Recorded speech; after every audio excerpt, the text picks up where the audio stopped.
La scène politique guinéenne est en ébullition. Une véritable guerre des mots a éclaté entre deux figures de proue. Cellou Baldé, l'estimé membre de l'Union des forces démocratiques de Guinée, et Bogola Haba, l'actuel ministre de la Jeunesse et des Sports, se livrent à un duel sans merci. Leur échange acrimonieux dépasse la simple querelle personnelle. Il met à nu les profondes divisions qui continuent de gangréner la politique guinéenne. Cet affrontement récent n'est pas un incident isolé. Il est le symptôme des tensions sous-jacentes qui mijotent en Guinée depuis des années. La lutte pour le pouvoir, les échos d'injustices passées et l'incertitude de l'avenir contribuent à cette atmosphère volatile. Les enjeux sont incroyablement élevés. La stabilité de la Guinée, son espoir d'un avenir démocratique, sont en jeu.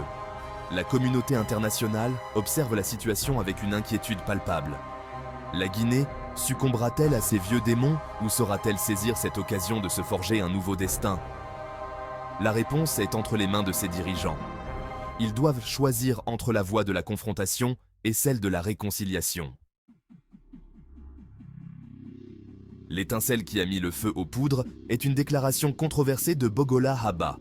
S'exprimant lors d'un tournoi de football à La Baie, une ville connue pour être un bastion de l'opposition, Haba a lancé une proposition dangereuse.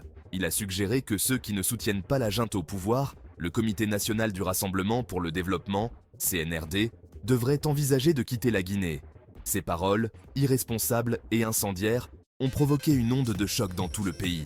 Elles ont immédiatement été condamnées par beaucoup comme une tentative flagrante de museler la dissidence et d'inciter à la division. La déclaration de Haba était particulièrement préoccupante, étant donné sa position au sein du gouvernement.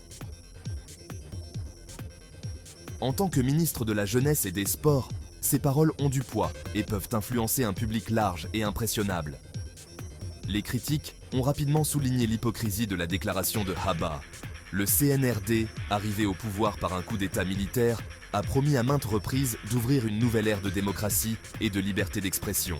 Les paroles de Haba, cependant, avaient le goût amer des tactiques autoritaires employées par les régimes précédents.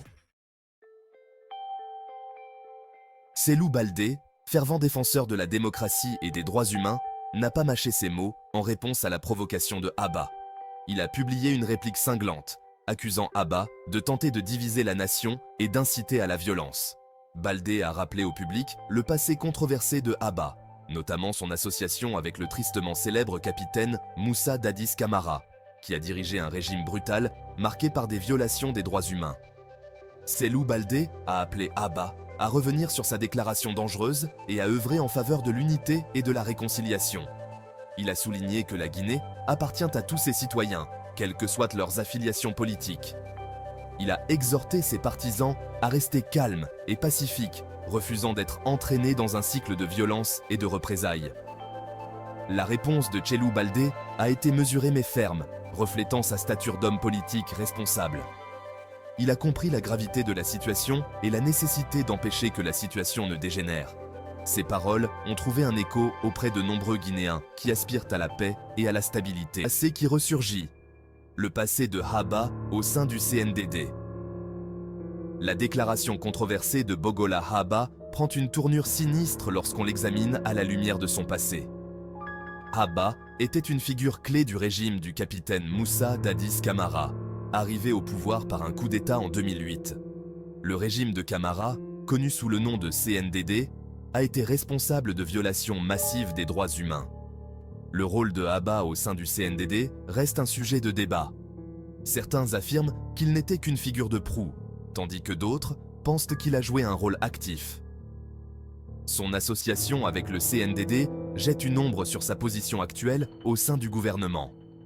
Sa récente déclaration n'a pas apaisé les craintes de ceux qui pensent que le passé se répète. La Guinée à la croisée des chemins, naviguer dans une transition fragile.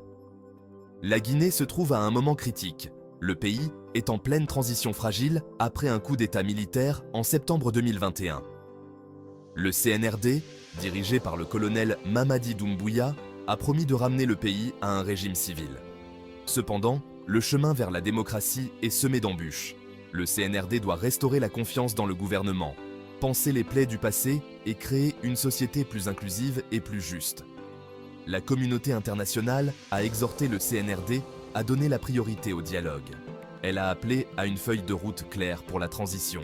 Le succès de la transition dépend de la capacité du CNRD à relever ces défis.